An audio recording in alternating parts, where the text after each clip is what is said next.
नमस्कार, मैं हूं मृत्युंजय कुमार झा और हमारा खास शो खाने में तेल कैसे बिठाएं तालमेल, इसमें आपका स्वागत है। अमेरिकी सरकार द्वारा कराई गई एक स्टडी में कहा गया है कि खाने के तेल कैंसर का भी कारण बन सकता है। हालांकि ये स्टडी अमेरिका ने कराई है, लेकिन क्या भारत में भी खाने के तेल का इस्तेमाल स्वास्थ्य पर खराब असर डाल सकता है? खाने के तेल का इस्तेमाल कैसे करें, कितना करें, कौन सा खाने का तेल फ़ायदेमंद है, कौन सा नुकसानदायक, आज हम इसी पर डिटेल में चर्चा करेंगे। लेकिन उससे पहले देखिए ये खास रिपोर्ट।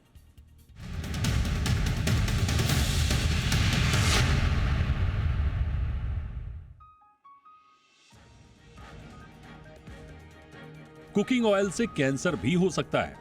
अमेरिकी सरकार की ओर से कराई गई एक स्टडी में यह दावा किया गया है कि खाना पकाने का तेल कैंसर का कारण बन सकता है, खासकर युवा लोगों में। यह स्टडी मेडिकल जर्नल गट में पब्लिश हुई है। स्टडी में दावा किया गया है कि सूरजमुखी, कैनोला, मक्का और अंगूर के बीज से तैयार तेलों का अधिक सेवन कोलन कैंसर के जोखिम को बढ़ा सकता है। ये रिसर्च पश्चिमी देशों के अल्ट्रा प्रोसेस्ड फूड में इस्तेमाल होने वाले कुकिंग ऑयल के बारे में की गई है। पहले हुई स्टडी में कुकिंग ऑयल और कोलन कैंसर के बीच सीधा संबंध स्थापित नहीं हो पाया था। अब नई स्टडी गंभीर खतरे की ओर इशारा कर रही है। कोलन कैंसर से पीड़ित 80 रोगियों पर यह रिसर्च की गई। देखा गया कि उनमें बायोएक्टिव लिपिड का लेवल हाई था, जो सीड्स के तेलों को ब्रेक डाउन करने के बाद बनता है। इस रिसर्च में 30 से 85 वर्ष के उम्र के लोगों के ट्यूमर नमूनों की जांच की गई। उनके कैंसर ग्रस्त ट्यूमर में लिपिड के हाई लेवल का कारण सीड्स ऑयल को माना गया। पहले की रिसर्च में स्वास्थ्य पर सीड्स ऑयल के हानिकारक प्रभावों का पता लगाया गया था।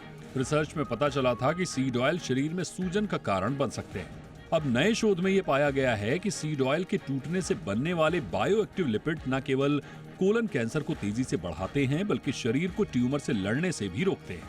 आपको बता दें कि सीड ऑयल में मौजूद ओमेगा 6 और poly unsaturated fatty acids diabetes और दिल की बीमारी से जुड़े हो सकते हैं। अगर आप खाना पकाने में सीड ऑयल का ज्यादा इस्तेमाल कर रहे हैं तो ये क्रॉनिक इन्फ्लेमेशन का कारण हो सकता है। इस कारण कैंसर का खतरा ज्यादा देखा गया है। मेडिकल जर्नल गट में पब्लिश स्टडी में ये निष्कर्ष निकल रहा है कि कुकिंग ऑयल का ज्यादा इस्तेमाल कैंसर, डायबिटीज और हृदय रोग जैसी गंभीर बीमारियों का जोखिम बढ़ा सकता है। लेकिन क्या इसका कोई विकल्प है? कुछ एक्सपर्ट्स का मानना है कि सीड्स ऑयल का विकल्प देसी घी, नारियल तेल या जैतून का तेल हो सकता है। हमें ये पता है कि अनहेल्दी डाइट शरीर में इन्फ्लेमेशन यानी जलन पैदा करता है। ऐसे में जरूरी है कि सबसे पहले अपने भोजन पर ध्यान दें। साथ ही अल्ट्रा प्रोसेस्ड फूड जिसमें शुगर, फैट और नमक ज्यादा हो, उन्हें खाने से बचें। कुछ एक्सपर्ट्स का ये भी कहना है कि किसी एक तेल का लगातार इस्तेमाल करने से बचें। ब्यूरो रिपोर्ट, जी मीडिया। और चलिए अब इस पर हम चर्चा की शुरुआत करते हैं। और आज की चर्चा में हमारे साथ मेहमानों का एक खास पैनल है। हमारे साथ जुड़ रहे हैं डॉक्टर चंद्रकांत लहरिया, कंसल्टेंट फिजिशियन। हमारे साथ हैं doctor Anshuman Kumar, senior oncologist, और साथ ही दिव्या गांधी, डाइटिशियन। आप तीनों का बहुत स्वागत है। मेरा सबसे पहला और डायरेक्ट सवाल आप अंशुमन कुमार जी आपसे होगा, चूँकि ये स्टडी यूएस ने कराई है और इसमें कहा गया है कि खाने का तेल कैंसर का कारण भी बन सकता है। हालांकि ये स्टडी यूएस की है, क्या आप इससे एग्री करते हैं? मिथुन जी साहब, देखिए ये स्टडी बीच बीच में आते रहेगी, इसमें थोड़ा सा पिंच ऑफ सॉल्ट के साथ भी लेना है। आपको याद होगा जब मस्टर्ड ऑयल कॉमन हुआ करता था और देसी घी, तो रिफाइंड ऑयल को लॉन्च करने के लिए स्टडी कराई गई कि मस्टर्ड ऑयल से ड्रॉप्सी एक बीमारी हो, मतलब पेट में पानी जमा हो रहा है और इसको नहीं खाना चाहिए, बिल्कुल डिस्कार्ड कर दिया गया था क्योंकि रिफाइंड ऑयल को मार्केट में उतारना था। इस तरह से भी पिंच ऑफ सॉल्ट रखना चाहिए। दूसरी बात, जो स्टडी अभी हुई है इसमें मेडिकल एविडेंस ज्यादा है, पिंच ऑफ सॉल्ट कम है। इसमें मेडिकल एविडेंस ये है कि हाइड्रोजनेटेड ऑयल पे स्टडी की गई, रीहीटिंग ऑफ द ऑयल पे स्टडी की गई। ये तो पहले से पता है कि अगर हाइड्रोजनेशन आप तेल का कर रहे हैं, खाने के तेल का, तो cancer, heart disease, heart attack जैसी समस्या बढ़ेगी। रीहीटिंग अगर कर रहे हैं तो तेल का ऑक्सीडेशन होगा, पेरोक्साइड्स, एल्डिहाइड्स और पीएच जैसे केमिकल्स बनेंगे जो कैंसर का डायरेक्ट कारण है। और कार्सिनोजेनिक तो है ही, मीटाजेनिक है। अगर गर्भवती मां खाती है तो पेट में पल रहे बच्चे में डीएनए चेंज हो जाएगा। जीनोटॉक्सिक है, जीन को एबनॉर्मल कर देगा, तो ये पता है। उसमें भी उसको कम करने के लिए एक तमाशा चलाएगा, टेफ्लॉन कोटिंग में बनाए, कम तेल का इस्तेमाल करें। पीफैस उसमें से निकलता है, वो एक अलग कैंसर का कारण हुआ। तो पहले ये उलझाया जाता है, लेकिन विज्ञान का हर समय काम है कि स्टडी करते रहो, नए नए शोध करो और पब्लिक के मामले में क्लियर करो। तो आज की डेट में भी यही है, शुद्ध जितना नेचुरल ऑयल हो सके उतना, कॉम्बिनेशन ऑफ ऑयल रीजनल के हिसाब से। जैसे उत्तरी भारत के लोगों को देसी घी और थोड़े से सरसों का तेल बेहतर है, दक्षिणी भारत के लोगों को नारियल का तेल और घी ये बेहतर है। न पाम ऑयल की जरूरत है, न किसी सीड ऑयल की जरूरत है, इसकी जरूरत नहीं होती है। ये तथ्य है, बाकी सब जो है विडंबना है। ओके, ठीक है। मतलब हमारा मकसद आपको पैनिक करना नहीं है, और ये रिसर्च यूएस में हुआ है, इसलिए ऐसा नहीं कि आप इसको ये समझ लें कि यहाँ पर हुआ है और यहाँ पर इस तरह कोई बात अभी हो रही है। हमारा मकसद सिर्फ ये है कि जो रिसर्च है, जो स्टडी हुई है, उसमें क्या तथ्य हैं, क्या क्या बातें कही गई हैं और आपको क्या जानना चाहिए, ये हमारा मकसद है, आपको बताना और समझाना। अब चंद्रकांत जी, मैं आपसे जानना चाहता हूँ, चलिए ये तो एक मसला हो गया कि यूएस ने स्टडी किया है, लेकिन दूसरा जो मुद्दा है ऑयल कंजम्पशन को लेकर, वो ये है कि बहुत सारे लोग आजकल स्वास्थ्य को लेकर बहुत ज़्यादा बातचीत करते हैं, अलर्ट रहते हैं। कौन सा तेल खाना चाहिए, कितना खाना चाहिए, कब खाना चाहिए, इसको लेकर बहुत बातचीत हो रही है। तो आप ज़रा पहला सवाल तो मेरा आपसे ये कि ऑयल का कंजम्पशन किस मात्रा में आपके हिसाब से होना चाहिए? ऑयल या जो हम कोलेस्ट्रॉल जिसको कहते हैं, जो ऑयल के डिफरेंट फॉर्म में होता है, वो हमारे शरीर की एक निहायत ज़रूरी चीज़ होती है। जैसे हम कोलेस्ट्रॉल के ऑयल के संदर्भ में अक्सर कोलेस्ट्रॉल की बात की जाती है। तो ऐसा नहीं है कि हमें बिल्कुल कोलेस्ट्रॉल नहीं चाहिए। कोलेस्ट्रॉल एक हमारी बॉडी का एक अभिन्न हिस्सा है। हर सेल जो कोशिका होती है हमारे शरीर में, उसमें उसके लिए कोलेस्ट्रॉल की ज़रूरत होती है। तो ऑयल इम्पोर्टेंट पार्ट ऑफ हमारी डाइट का है। लेकिन अब हमें कितनी मात्रा में खाना है, ये समझने की बहुत ज़्यादा ज़रूरत है। यूजुअली देखा जाता है कि हम जो डाइट, एक बैलेंस डाइट होती है, उसमें कार्बोहाइड्रेट होने चाहिए, प्रोटीन होने चाहिए और साथ में फैट या ऑयल्स होने चाहिए, जो सैचुरेटेड अनसैचुरेटेड दोनों के प्रकार के होते हैं। तो माना जाता है और विभिन्न रिसर्च में देखा गया है, जो Indian council of medical research and national institute of nutrition की जो गाइडलाइंस आती हैं, उसमें कहा जाता है कि जो ऑयल्स या फैट्स, जो सैचुरेटेड अनसैचुरेटेड, राइट बैलेंस होना चाहिए, और जो टोटल कैलोरी रिक्वायरमेंट है उसका 30 अप्रोक्सीमेटली 25 to 30% होना चाहिए। इसकी वजह ये भी है कि अगर आप कार्बोहाइड्रेट अकेले खाएंगे तो उससे बॉडी की ज़रूरत पूरी नहीं होती। ऑयल में जो कंडेंस कैलोरी होती है, खासतौर से छोटे बच्चे होते हैं, उनमें आपको बहुत बड़ी मात्रा नहीं दे सकते हैं, उनको कंडेंस क्वांटिटी देनी होती है। कोई भी अंडर नरिश्ड है तो उसको कंडेंस मील में, तो ऑयल एक इंटीग्रल पार्ट है, पहली बात ऑयल एंड फैट्स।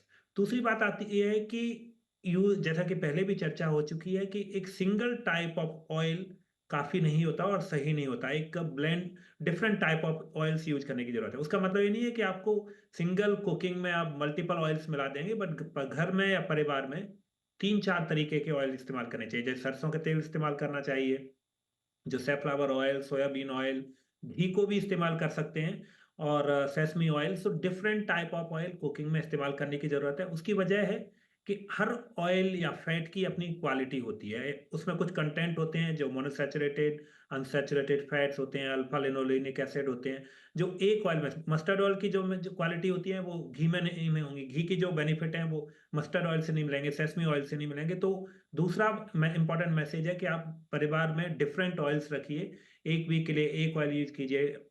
तीसरा चीज जो याद रखने की, खास तौर से आज के समय में काफी फैशनेबल है कि लोग बात करते हैं कि ऑलिव ऑयल में हम खाना बनाएंगे। याद रखने की जरूरत है कि ऑलिव ऑयल जो इंडियन कुकिंग स्टाइल है उसके लिए सूटेबल नहीं होता है। ऑलिव ऑयल का लो हीटिंग पॉइंट होता है, तो उससे वो खराब हो जाता है अगर उसको हम उसमें डीप फ्राई नहीं कर सकते हैं। तो आपको अगर परिवार में या घर में ऑयल यूज कर रहे हैं तो थोड़ा सा अधिक जानने और समझने की जरूरत है कि किस ऑयल को किस चीज के लिए बेटर है। ऑलिव ऑयल गार्निशिंग के लिए, सैलड ड्रेसिंग के लिए बेटर है। सरसों का तेल डीप फ्राइंग के लिए बेटर है। तो आपको अप्रोप्रिएट ऑयल यूज करना है। नाउ बात यह है कि ये जानना क्यों जरूरी है। ये जानना इसलिए जरूरी है कि अगर आप इनअप्रोप्रिएट तरीके से कुकिंग करते हैं और उसमें हीटेड ऑयल को रिपीटेड मल्टीपल टाइम कई दिनों तक इस्तेमाल करते हैं, तो उसमें कुछ ऐसी प्रोसेसेस होती हैं जो हार्मफुल हो सकती हैं। और इंपॉर्टेंट बात है, जैसे कि हम स्ट्रीट साइड फूड की बात करते हैं, जहाँ पर कढ़ाई में एक ही ऑयल को रखा जाता है, अगले दिन भी जो प्रीवियस डे का ऑयल है उसको डिस्कार्ड करने की बजाय उसी में एडिशनल ऑयल डाल दिया जाता है। तो इस तरह की कुकिंग हैबिट्स और इस तरह से ऑयल हार्मफुल हो सकता है। तो जो हार्मफुल चीज़ है, हमारा जो अप्रोच है या हम उसको कैसे इस्तेमाल कर, जो यूजफुल चीज़ है, जो ऑयल इंपॉर्टेंट पार्ट ऑफ हमारा मील है, अगर हम उसको रॉन्ग अप्रोच में फॉलो करते हैं या उसको रीहीटिंग करते रहते हैं, तो वो हार्मफुल साबित हो सकती है। तो ये कई सारी चीज़ें हैं कि हमें याद रखनी होंगी। संक्षेप में कहेंगे, ऑयल या फैट मील का इम्पोर्टेंट हिस्सा है, 25 से 30% डेली कैलोरी प्रोवाइड करता है। हमें different type of oil daily use करने हैं।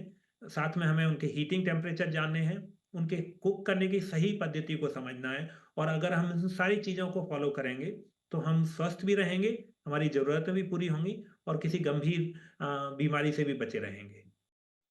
बहुत ही डिटेल में बताया।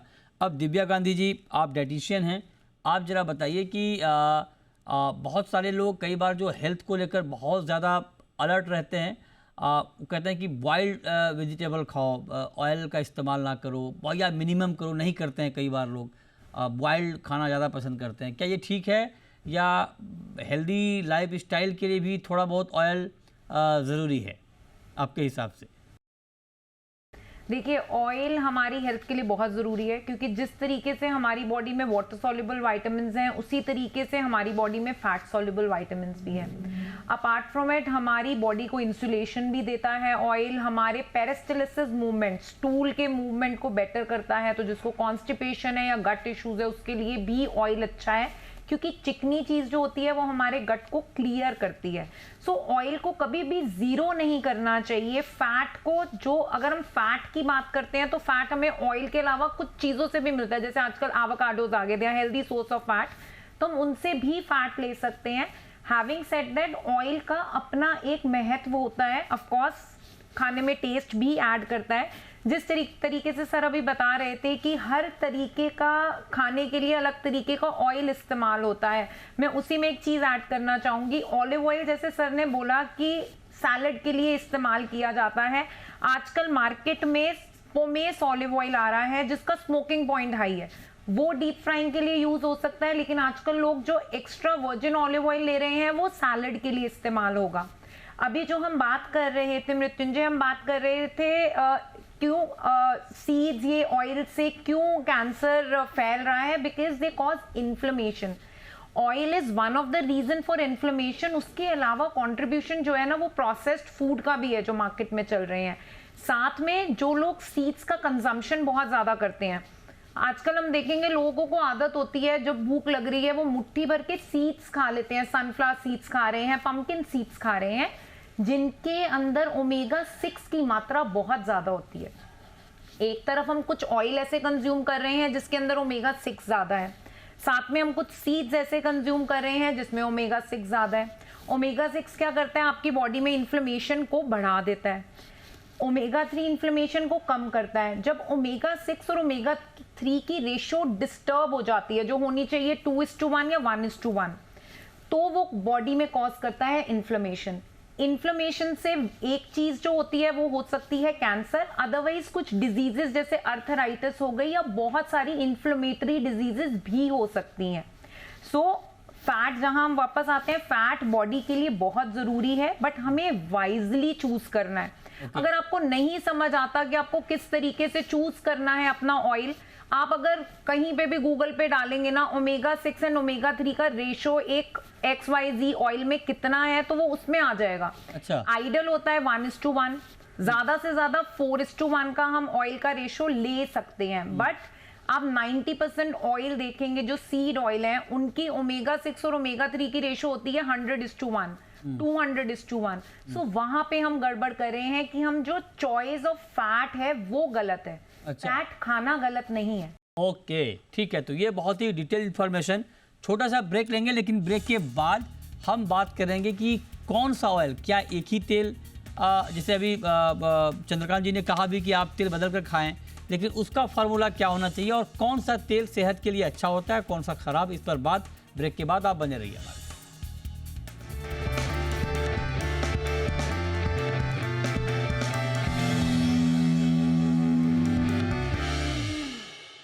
ब्रेक के बाद भी आपका स्वागत है। अब अंशुमन जी, मैं आपसे जानना चाहता हूं सर, जब ये रिपोर्ट अमेरिका में आई है तो थोड़ा डिटेल आप और बताइए, क्योंकि ये बड़ा ही चौंकाने वाली रिपोर्ट है। तो क्या सिर्फ डेली रूटीन में अगर कोई बैलेंस तेल का इस्तेमाल करता है, मान लीजिए संयमित या संतुलित तरीके से इस्तेमाल करता है, तब भी कैंसर का रिस्क है, या मतलब कैंसर का रिस्क किस तरह के इस्तेमाल में है, मैं ये जानना चाहता हूँ। बिल्कुल संतुलित तेल के इस्तेमाल में कैंसर का रिस्क नहीं है। एक लाइन में इसको क्लियर करते चले, अदरवाइज पब्लिक पैनिक में हो जाएगी कि पता नहीं क्या होता है, दिन ये लोग डराते रहते हैं कि कैंसर हो जाएगा, कैंसर हो जाएगा। क्या हुआ है कि पहले तो तेल से डराया गया। 1978 में जॉन यडकिन ब्रिटिश एक न्यूट्रिशनिस्ट थे, बड़ी अच्छी उन्होंने किताब लिखी, प्योर व्हाइट एंड डेडली। उसमें उन्होंने कहा कि शुगर ज्यादा कल्पिट है जो भी बीमारी हो रही है, लाइक हार्ट अटैक और कैंसर, ना कि तेल पीछे समस्या है। लेकिन शुगर लॉबी ने इसको पूरा हाईलाइट किया, उनकी किताब को दबाया गया। अब वो किताब फिर से अच्छे से लोगों के बीच आई है। तो तेल नुकसानदायक नहीं है, पहली बात। बैलेंस क्या चाहिए? बैलेंस ये चाहिए कि आपके विटामिन शरीर में काम करे, सेल मेम्ब्रेन काम करे ठीक से, जिसको मेम्ब्रेन स्टेबिलिटी कहते हैं, मतलब सेल की कोशिकाएं लचीली हो। इसके लिए जरूरत है कि कोलेस्ट्रॉल और अन्य तेल के फैटी एसिड की मात्रा होनी चाहिए, तो इसमें कोई कंफ्यूजन नहीं है। तेल कौन सा इस्तेमाल होना चाहिए? Omega 6, omega 3। मैं बहुत शुक्रगुजार हूँ जो डाइटिशियन है दिव्या है, बहुत अच्छा इन्होंने बताया। उसका बैलेंस चाहिए। आज ओमेगा 6 हमारे खाने में बढ़ चुका है। उसका रीजन क्या है? पाम ऑयल का इस्तेमाल बढ़ा। पाम ऑयल का इस्तेमाल ज्यादा कहाँ बढ़ा? Processed food, ultra processed food. क्योंकि साउथ इंडियन कोकोनट ऑयल के लिए ठीक से ये है, नॉर्थ इंडियन सरसों के तेल के लिए, दोनों में एक स्मेल है। पाम ऑयल में स्मेल नहीं है और न्यूट्रल है और सस्ता मिलता है। इसकी आदत लगाई गई, हर चीज पैक्ड आपके पाम ऑयल में। तो पाम ऑयल को पहले आउट करें, number 1। Reheating of the oil maximum recommended है 2 बार से ज्यादा रीहीट इस्तेमाल ना करें। उसका कारण अंशुमन ये जी, है। पाम ऑयल पे मैं एक काउंटर क्वेश्चन पूछना चाहूँगा सर, क्योंकि जी इस पे जी बड़ा डिबेट है और मैं इनफैक्ट इसको लेकर मलेशिया भी गया था। वहाँ के तमाम रिसर्चर से हमने बात की, बहुत सारे साइंटिस्ट से हमने बात की, इसके ऊपर हमने बहुत बड़ी सीरीज की। तो वहाँ पर यह कहा गया है कि अननेसेसरी पाम को बदनाम किया गया है, क्योंकि पाम तो एक फ्रूट ब्रांच से बनता है ऑयल, है ना। और पाम की बहुत सारी अच्छी बातें भी बताई गई, हमने बहुत सारे डॉक्टर से भी बात की। हालांकि ये डिबेट का इशू हो बिल्कुल सकता है। हाँ बिल्कुल, पाम की बातें अच्छी थी। हाँ लेकिन पाम ऑयल जब निकला उसमें ओमेगा 6 की मात्रा ज्यादा है, हाँ। ये तो उन्होंने नहीं बताया। हम्म। क्योंकि उनका वेस्टेज प्रोडक्ट, जैसे आप वे प्रोटीन एक वेस्ट प्रोडक्ट है मिल्क का, उसको मार्केट में लाने के लिए वे प्रोटीन को इतना हाइप कर दिया, लगता है दूध उसके सामने कुछ भी नहीं है, वे प्रोटीन ही सब कुछ है। सेम पाम ऑयल का हुआ। पाम में बहुत सारी खास बात थी। ऑयल निकाल के सिर्फ कॉन्सेंट्रेटेड ओमेगा 6 जब मार्केट में उतारा गया तो इसके नुकसान थे। दूसरा, पाम ऑयल का इस्तेमाल कर कौन रहा है? आप देखिए, जो रेडी पटरी पे जो छोले भटूरे बनाते हैं, समोसे तो वो बनाते परसेप्शन हैं, अंशुमन जी, प्रोसेस्ड जब मैं आपसे बात कर रहा हूँ सर, वो परसेप्शन अब बदल गया।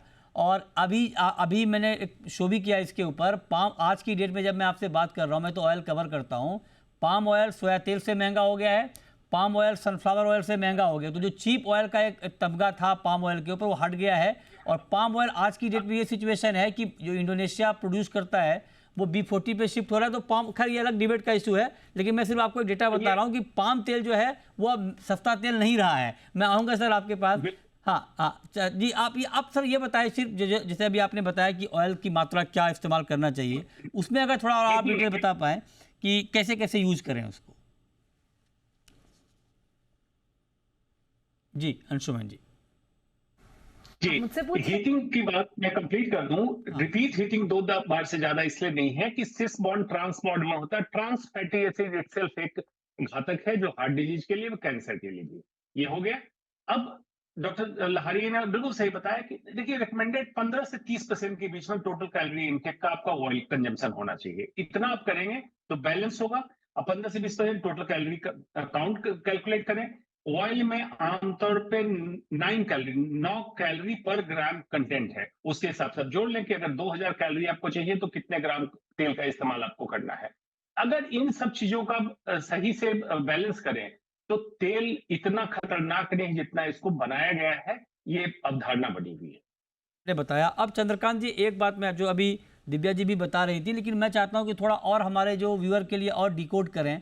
अगर मैं डायरेक्ट आपसे, कुछ कई बार ओमेगा 6 या ये चेक करना आम लोगों के लिए बड़ा या कंफ्यूज कर जाते हैं चेक करने में, अगर आप डायरेक्टली ये बता पाएँ कि कौन सा तेल, अगर मैं आपसे पूछूं सरसों का तेल खाना चाहिए, सोया तेल खाना चाहिए, सनफ्लावर ऑयल खाना चाहिए, पाम तेल खाना चाहिए, तो आपके हिसाब से कौन सा तेल रोज़मर्रा की ज़िंदगी में इस्तेमाल करना बेहतर है?